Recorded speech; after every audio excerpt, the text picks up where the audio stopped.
اور مجھے بڑے افسوس کے ساتھ ایسا کہنا پڑتا ہے کہ مجھے ایسا لگ رہا ہے کہ شاید بلوچستان میں کوئی یہ چاہتا نہیں ہے کہ ریاست کی رٹ قائم ہو یا امن و امان پیدا ہو جائے، کیونکہ اگر بلوچستان میں مکمل امن و امان ہو گیا تو وہاں کے لوگ کہیں گے کہ صحت دو، تعلیم دو، معدنیات کا حساب دو، کتنی معدنیات نکل رہی ہیں، کون سا ملک لے جا رہا ہے، ہمیں بتایا جائے کہ اس میں سے کتنا مال نکلتا ہے، ہمارا حصہ کتنا ہے۔ پھر وہ سارا کچھ پوچھیں گے، وہ جواب مانگیں گے، جب وہ جواب مانگیں گے تو آپ جواب دینا نہیں چاہتے، لہذا ان کو الجھا کر رکھو قتل و غارت گیری میں۔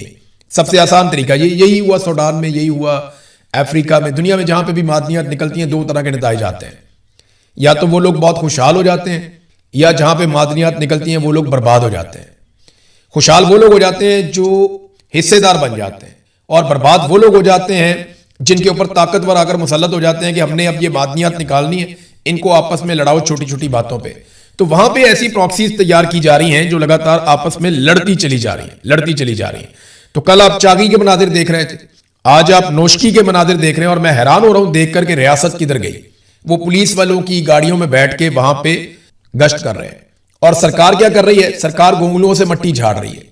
یہ مکمل طور پہ ایک فیلئر ہو چکا ہے، یہ بات آپ یاد رکھیے گا۔ میں آپ کو آنے والے دنوں میں بہت سارے ثبوت اور بہت ساری چیزیں دکھانے والا ہوں۔ مکمل فیلئر ہو چکا ہے، اور یہ بات پاکستان کی ملٹری اسٹیبلشمنٹ کو اور موجودہ رجیم کو پتہ بھی چل گئی ہے کہ ان کے ہاتھ پاؤں پھولے ہوئے، انہیں بالکل سمجھ نہیں آ رہی کہ یہ سارا الزام اٹھا کر کس پہ ڈالیں۔ عمران خان گزشتہ 3 سال سے جیل کے اندر بند ہے، کوئی اپوزیشن موجود نہیں ہے۔ پاکستان تحریک انصاف نے گزشتہ 1.5 سال سے کسی قسم کا احتجاج ہی نہیں کیا، یعنی 26 نومبر 2024 کو ان کا آخری احتجاج ہوا تھا، 2025 میں ان کو فری ہینڈ ملا، 2026 میں ان کو فری ہینڈ ملا، تو تحریک انصاف نے کوئی احتجاج نہ کر کے بھی ان کو فری ہینڈ دیا، تو اب یہ کسی کے اوپر ملبہ ڈال بھی نہیں سکتے۔ اکانومی مکمل طور پہ تباہ ہو گئی ہے، دہشت گردی عمران خان صاحب کے دور حکومت کے مقابلے میں 6 گنا بڑھ گئی ہے، دگنی ہو جائے، تگنی ہو جائے، 4 گنا نہیں 6 گنا بڑھ گئی ہے، اور لگاتار دہشت گردی بڑھتی چلی جا رہی ہے۔ پاکستان دہشت گردی سے متاثرہ ممالک کی فہرست میں دنیا میں سب سے آگے جا رہا ہے۔ پاکستان کے جو حالات ہیں دہشت گردی کے معاملے میں، شام سے، عراق سے، مصر سے، لبنان سے، یمن سے، اسرائیل سے، ایران سے، اور افغانستان سے، ان سارے ممالک سے زیادہ خراب ہمارے حالات ہیں دہشت گردی کے معاملات میں۔ افغانستان کا 9واں نمبر ہے، اور پاکستان ٹاپ پہ کھڑا ہوا ہے جناب سامنے، اور یہ انٹرنیشنل رپورٹ ہے جو یہ بتا رہی ہے۔ اور عاصم منیر صاحب کی جو پرائمری ڈیوٹی تھی وہ یہی تھی۔ اب گونگلوں سے مٹی جھاڑنے کے لیے حکومت نے فیصلہ کیا کہ کچھ وزراء کو رد و بدل کر دیا جائے، یعنی ایک وزیر کے کپڑے اتار کے دوسرے کو پہنا دیں گے، دوسرے کے اتار کے تیسرے کو پہنا دیں گے۔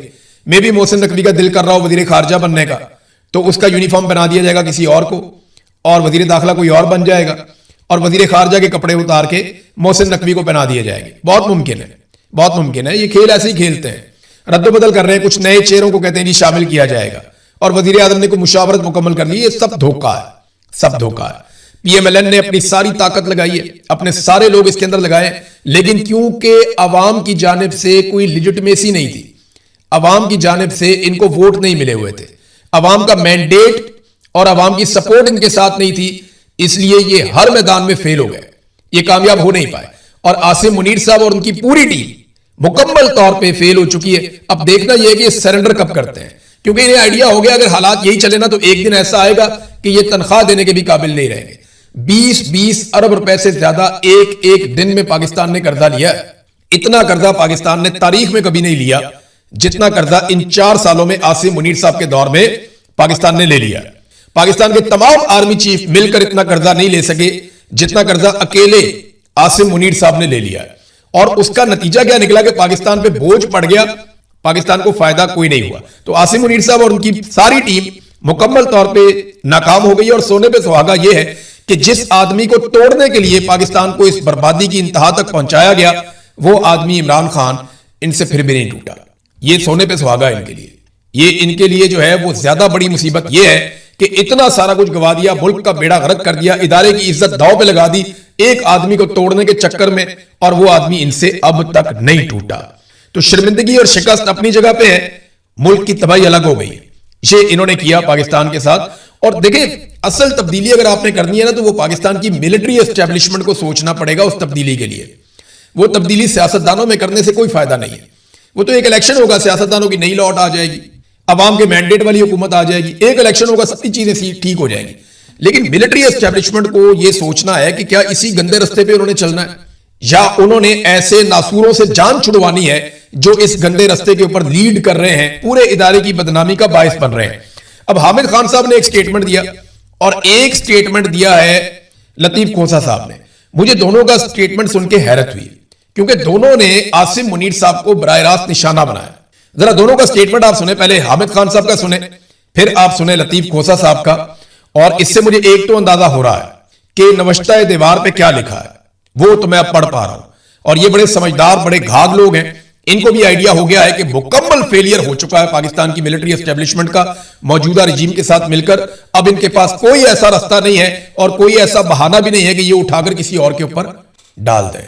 تو پہلے آپ یہ سنیں کہ حامد خان صاحب جو بڑے محتاط آدمی ہیں وہ کیا کہہ رہے ہیں. انڈیا نے ناجائز حملہ کیا تھا ہمارے مختلف شہروں پر اور مختلف ٹھکانوں پر, ہم اس کے خلاف ہیں, اس میں پی ٹی آئی کا میں کوئی دور آ رہا نہیں ہے. لیکن یہ کیا کر رہے ہیں, اس کے بعد موصوف فیلڈ مارشل بن گئے. تم نے کیا کیا, کام دکھایا ہماری ایئر فورس نے, یا تو اس کے ہیڈ کو فیلڈ مارشل بناتے خود کی, اور پھر اس کے بعد اس کا فائدہ اٹھا کے آئینی ترمیم کر کے 5 سال کے لیے اپنے آپ کو ایک نیا آفس پر بٹھا لیا. تو ہم اس لیے کہتے ہیں کہ دیکھیے, جو بھی اگر کوئی آرم فورسز کام کرتی ہیں, ہم سب آرم فورس کے ساتھ ہیں, پاکستان کی فوج ہے, پاکستان کی ایئر فورس ہے, نیوی ہے, ہم سب ساتھ ہیں, لیکن اس کا سیاسی فائدہ نہیں اٹھانا چاہیے. عاصم منیر صاحب نے فوج کا اور جنگ کا سیاسی فائدہ اٹھایا اور اپنے آپ کو فیلڈ مارشل بنا لیا, حالانکہ ان کا اس جنگ میں کوئی کردار نہیں تھا. اصل میں تو ایئر فورس نے لڑائی لڑی تھی, لیکن انہوں نے سیاسی فائدہ اٹھایا اور آئینی ترمیم کے ذریعے سے اپنے آپ کو نہ صرف فیلڈ مارشل بنا لیا بلکہ 5 سال کے لیے نوکری پہ اپنے آپ کو دوبارہ بٹھا لیا. یہ حامد خان صاحب ہیں.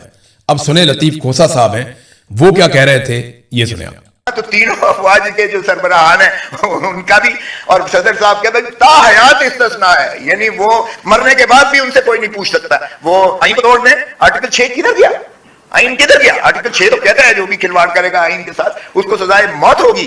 سب سے بڑا ہے اور ایک واحد جرم ہے جو آئین کے اندر درج ہے, وہ آئین سے کھلواڑ ہے, اس لیے کہ وہ پاکستان کے 25 کروڑ عوام کی زندگیوں کا احاطہ کرتا ہے اور وہ سارے جو ہے نظام اس کے اوپر چلتا ہے. سو اس کو اتنا زیادہ کیا گیا, لیکن آئین میں یہ 27ویں ترمیم کر کے اس کو ختم کر دیا گیا ماشاءاللہ. اب سربراہان جو مرضی آئین پہ کے ساتھ کرے, توڑے, یہ 28ویں ترمیم میں اپنے آپ کو جو ہے صدر پاکستان بنا دے, مرضی کے ساتھ بیٹھ جائیں, جو مرضی کریں, انہوں نے اسی تنخواہ پر کام کرنا.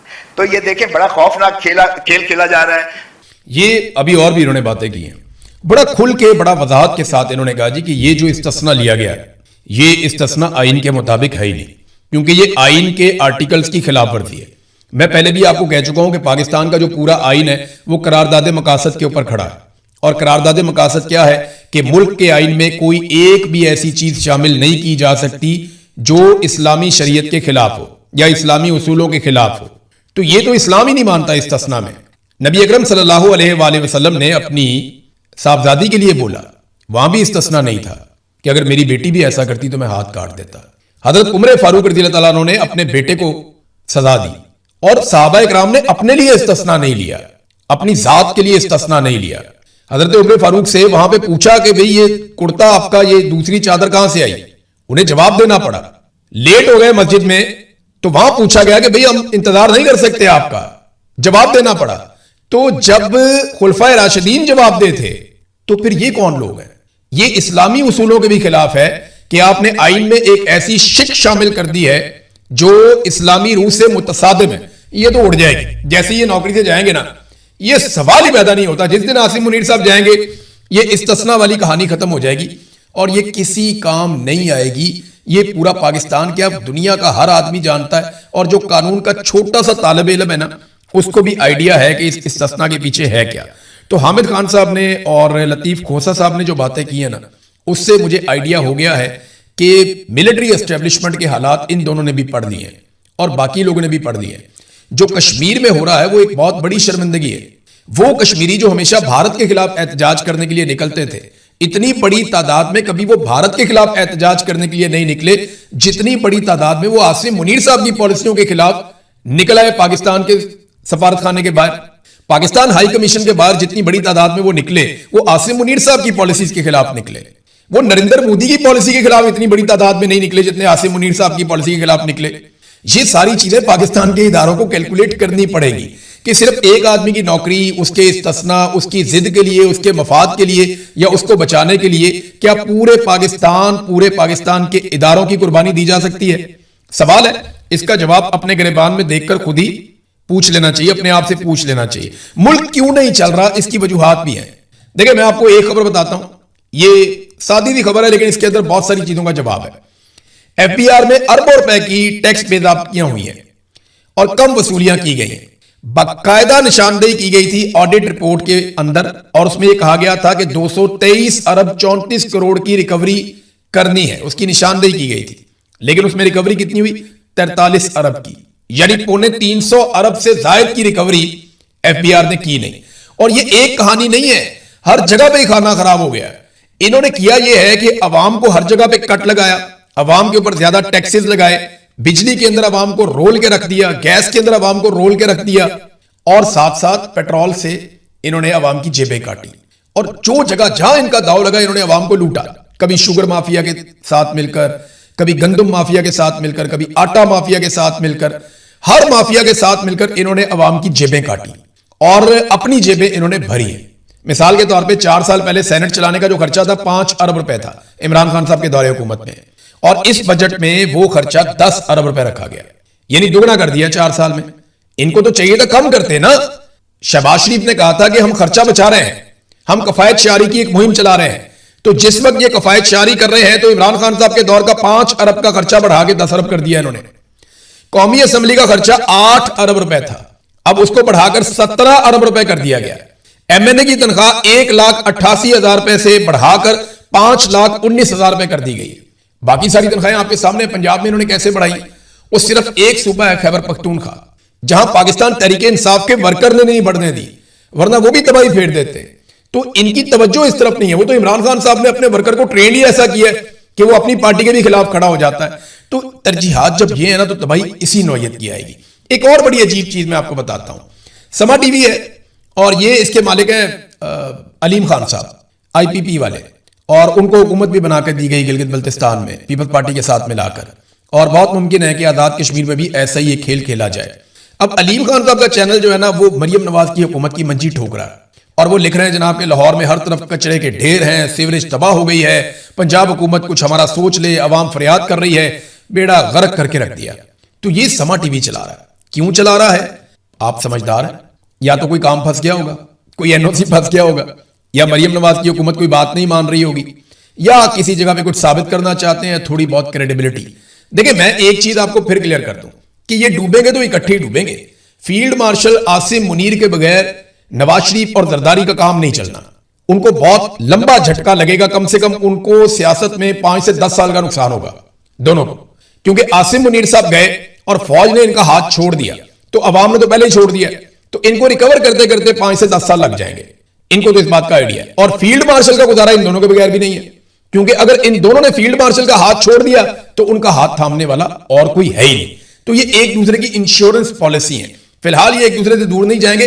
جب یہ ڈوبیں گے تو اکٹھے ڈوبیں گے. اور اب حالات وہاں تک پہنچ گئے ہیں کہ پاکستان کی ہر چیز کو انہوں نے وہاں پہنچا دیا کہ کسی بھی جگہ پہ واپسی کا ان کے پاس کوئی امکان نہیں ہے، سوائے ایک چیز کے کہ ڈونلڈ ٹرمپ کے جوتے کی چھتری ابھی بھی ان کے اوپر ہے اور یہ اس کے ساتھ لٹک کے فی الحال گزارا کر رہے ہیں. آخر میں ناظرین، کیونکہ میں نے یہ ذمہ داری لی ہوئی ہے، میں آپ کو بتاتا رہتا ہوں، میرے بہت سارے پولیس والے دوست بھی ہیں، تو رضا ڈار کو کسی قسم کا کوئی پرابلم نہیں ہے. اگر میرا کوئی دوست پریشان ہے اس کی وجہ سے اور اسے ایسا لگتا ہے کہ رضا ڈار پہ کوئی سختی ہو رہی ہے، کوئی ڈنڈا چنڈا مارا گیا یا کسی جگہ پہ سونے نہیں دیا گیا یا کوئی سختی سے انکوائری کی گئی، تو بالکل نہیں. وہ بہت موج میں، بڑے مزے میں ہے، بہت انجوائے کر رہا ہے. بلکہ اس کو یقین دلایا گیا ہے کہ بے فکر رہیں، ہم کیس کو اس طریقے سے ہینڈل کر رہے ہیں کہ جلدی ہی آپ پہنچ جائیں گے، آپ واپس پہنچ جائیں گے اپنے گھر، بس معاملہ تھوڑا ٹھنڈا ہونے دیں.